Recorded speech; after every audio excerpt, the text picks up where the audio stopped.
ఇప్పుడు మనం 2025వ సంవత్సరం మే నెల 1వ తేదీ నుంచి 30వ తేదీ వరకు ద్వాదశ రాశులు 5వ రాశి సింహరాశి వారి జ్యోతిష్యం చూద్దామండి. గవ్వల శాస్త్ర ప్రకారం ఈ గవ్వల శాస్త్రాన్ని లకుట ప్రశ్న శాస్త్రం అంటారు, చింతామణి శాస్త్రం అంటారు. 9 గవ్వలు 3 సార్లు వేసి వాటిని లెక్కబెట్టి వారి భూత భవిష్యత్తు వర్ధమానం గృహబలం యోగబలం ఎలా ఉందో చూద్దామండి.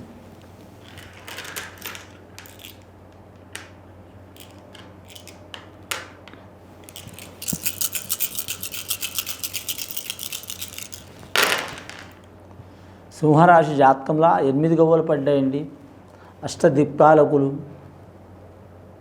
అలాగే అష్టైశ్వర్యం, అష్ట కష్టాలు. కానీ మాత్రం 8వ సంఖ్యకు చాలా వరకు యోగబలం ఉంటుందండి. ఈ రాశి వారికి సింహరాశి వారికి అధిపతి సూర్యుడు, రాష్ట్రాధిపతి సూర్యుడైతే గవ్వలు పడ్డాయండి 8. వీరి తండ్రి కొడుకులండి. వీరి చేతులారా జీవితం ఏమైనా ఇబ్బంది పెట్టుకోవాల్సిందే తప్ప ఈ రాశి వారికి ఎవరు ఇబ్బంది పెట్టరు, పట్టిన పట్టు వదలరు, ఎక్కిన గుర్రం దిగరు. అలాగని మొండివారు కాదండి ఈ సింహరాశి వారు. పట్టరు, పడితే వదిలిపెట్టరు. నష్టం వస్తుందని భయపడే జాతకం కాదు, లాభం వస్తుందని విర్రవేగే జాతకం కాదు. ఈ రాశి వారి జాతకంలో చూడాలంటే మాత్రం చాలా వరకు శుభయోగాలు ఉన్నాయండి. వీరి పేరు మీద రాజకీయ రంగంలో ఉన్న వారికి తిరుగు ఉండదు.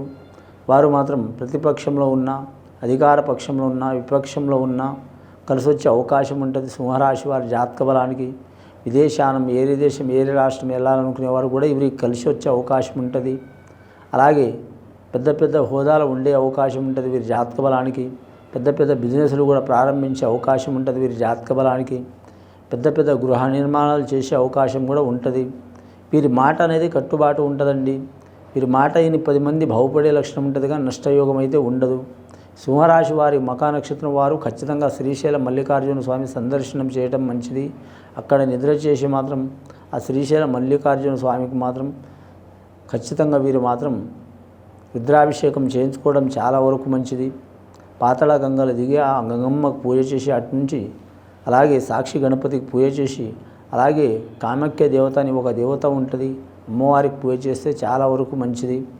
అలాగే వీరి జాతక బలానికి చూడాలంటే మాత్రం అనుకూల పని సాధించే అవకాశం ఉంది. గవర్నమెంట్ ఉద్యోగం ప్రయత్నిస్తున్న వారికి మాత్రం ఖచ్చితంగా లభించే అవకాశం ఉంది. నిరుద్యోగులు శుభవార్త వినే అవకాశం ఉంది. ప్రైవేటు ఉద్యోగం చేస్తున్న వారు మాత్రం ఏరియా కంపెనీ మారే అవకాశం ఉంది. అలాగే వీరు మాత్రం ఏరే ప్రాంతంలో ట్రాన్స్ఫర్ కావాలనుకునేవారు ఖచ్చితంగా అయ్యే అవకాశం ఉంది. అలాగే వీరి పేరు మీద చూడాలంటే మాత్రం స్త్రీలతో గొడవలు ఉన్నవారు, భార్య కావచ్చు లేదా వారికి సంబంధించిన వారు కావచ్చు, రిలేషన్ కావచ్చు, ప్రియురాలు కావచ్చు లేదా వారికి స్నేహితులు కావచ్చు, అలాంటి విరోధాలు చికాకులు ఉన్నవారు తొలగిపోయే అవకాశాలు ఉన్నాయి. ఇక వివాహ విషయంలో కొద్దిపాటి దోషాలు ఉన్నాయండి, చాలా జాగ్రత్తగా తీసుకోవాలి వీరి జాతక బలానికి. ఈ రాశి వారికి సామాన్యంగా మాత్రం కుజ దోషం, వివాహ దోషం ఉండదు, కానీ మాత్రం పుట్టిన ఘడియను బట్టి, యోగాన్ని బట్టి అలా దోషాలు వచ్చే అవకాశాలు ఉంటాయి. అలాగే వారి తల్లిదండ్రులు లేదా తాత ముత్తాతలు 7 తరాలు ఉంటారండి. ఆ 7 తరాల్లో మాత్రం నాగసర్ప దోషం ఉంటుందండి. ఆ నాగసర్ప దోషం ఉన్నా కూడా వివాహం మీద చిక్కులు ఉంటాయండి. ఆ చిక్కులు వెళ్ళిపోవాలంటే మాత్రం ఖచ్చితంగా సద్బ్రాహ్మణులతో అడిగి ఆ నాగేంద్రుడికి పూజ చేపించడం చాలా వరకు మంచిది. రాహుకేతుల్ని పూజ చేపించడం, నాగేంద్రుడికి పూజ చేపించడం, సుబ్రహ్మణ్యేశ్వర స్వామిని పూజ చేయడం, అలాగే నాగదేవతని పూజ చేపించడం, అలాగే రావి చెట్టు యాప చెట్టు కలిసి ఉంటుందండి, అక్కడ పూజ చేపించడం చాలా వరకు మంచిది. ఈ రాశి వారి పేరు మీద మాత్రం 2వసారి గవ్వలేసి చూద్దామండి.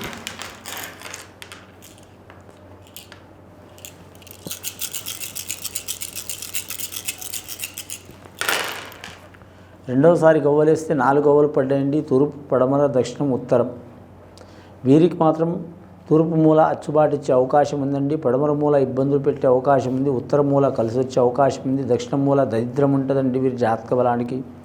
బహుళ అంతస్తులు కట్టిన వారు మాత్రం నైరుతి మూల కానీ ఉత్తర మూల కానీ ఈ కాలంలో మాత్రం ఇప్పుడు ఈ కాలంలో ఎక్కడ చూసినా మాత్రం ఒక చిన్నపాటి షట్టరో షాపో పెట్టాలని దక్షిణం నైరుతి పెడుతుండండి. ఈ రాశి వారికి మాత్రం వర్తించడండి, ఇబ్బందులు పడే అవకాశం ఉంది. చాలా జాగ్రత్త పాటించాలి. మీరు ఎక్కడ సైడ్ అయినా షట్టర్లు పెట్టుకోవచ్చు, కానీ మాత్రం నైరుతి దక్షిణం మూల పెట్టవద్దండి, ఇబ్బందులు పడే అవకాశం ఉంటుంది. అలాగే వ్యాపారస్తులు వీరి వ్యాపారం సామాన్యంగా చేయరు, వ్యాపారం చేస్తే కలిసి వచ్చే అవకాశం ఉంటుంది. ముఖ్యంగా వీరి జాతక బలానికి రాజకీయ రంగంలో అయితే తిరుగు ఉండదు. వీరి జాతక బలానికి ముఖ్యంగా మాత్రం ఏ పదవులు లేకపోయినా ఏదో ఒక పదవి వీరి చేతికి అందే అవకాశం ఉంది. అలాగే వీరి జాతక బలానికి చూడాలంటే మాత్రం లక్కీ నెంబర్ 1 వస్తుంది, 7 వస్తుందండి. ముఖ్యంగా వారాల్లో అన్ని వారాల్లో మంచిదే. మంగళవారం మాత్రం వీరికి అచ్చుబాటు రాదండి వీరి జాతక బలానికి. అలాగే వివాహం కాని స్త్రీలకు మాత్రం కొన్ని దోషాలు, చిక్కులు, చికాకులు వెళ్ళిపోవాలంటే కులదేవతను ఆరాధన చేయటం చాలా వరకు మంచిది. అలాగే మాత్రం విద్య విషయంలో చాలాసార్లు ఫెయిల్ అయిన వారు కలిసి వచ్చే అవకాశం ఉంది. అబ్బాయిలు కావచ్చు, అమ్మాయిలు కావచ్చు. అలాగే కళాశాలలు చదివితే ఇంట్లో మర్చిపోవటం, ఇంట్లో చదివితే కళాశాలలో మర్చిపోవటం, ఇలాంటి సంఘటనలు ఉన్నవారు సరస్వతి మాతను పూజ చేయడం చాలా వరకు మంచిది. సరస్వతి లేహ్యం పాలలో తాగటం మంచిది.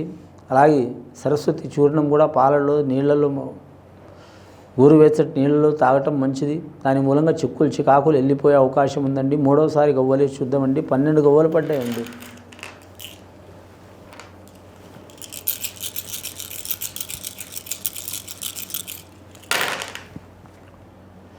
ఇంకా 4 గవ్వలు పడ్డాయండి. వీరికి ఎక్కడ పోయిన సరి సంఖ్య వదిలిపెట్టట్లేదు. చాలా వరకు శుభప్రదమైన యోగం ఉన్నది వీరి జాతక బలానికి.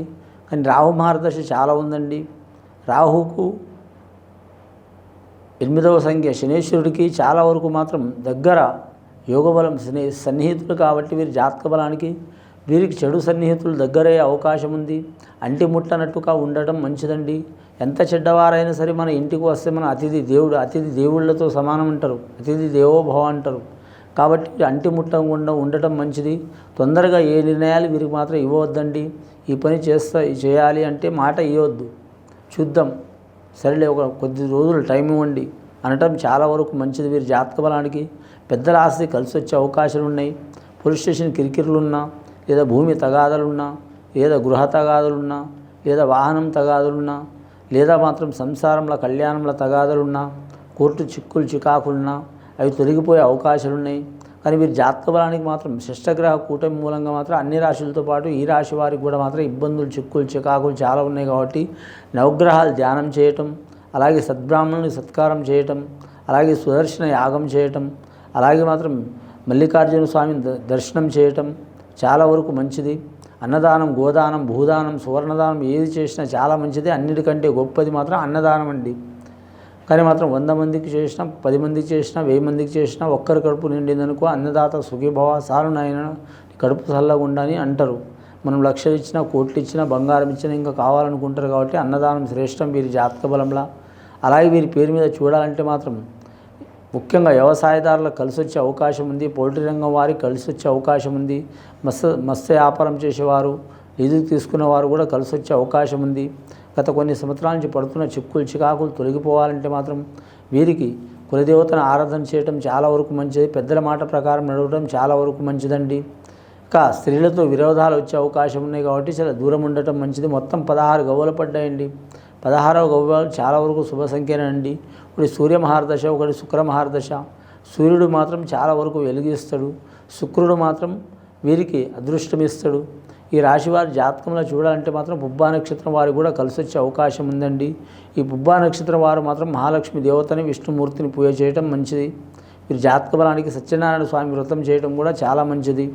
వివాహం చేసేటప్పుడు, పెళ్ళిళ్ళు చేసేటప్పుడు, ఇల్లు కట్టేటప్పుడు చేస్తారండి. మామూలు టైంలో చేయరు. కానీ మామూలు టైంలో చేయాలంటే మాత్రం చాలా ఖర్చు అవుతుంది అనుకుంటారు.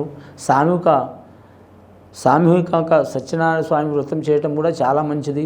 ఇది విని చూసి ఆచరించే వారికి గొప్ప ఫలితాలు కలుగుతాయండి. ఆ పరమేశ్వరుడి దయ వలన. శుభం భూయత్.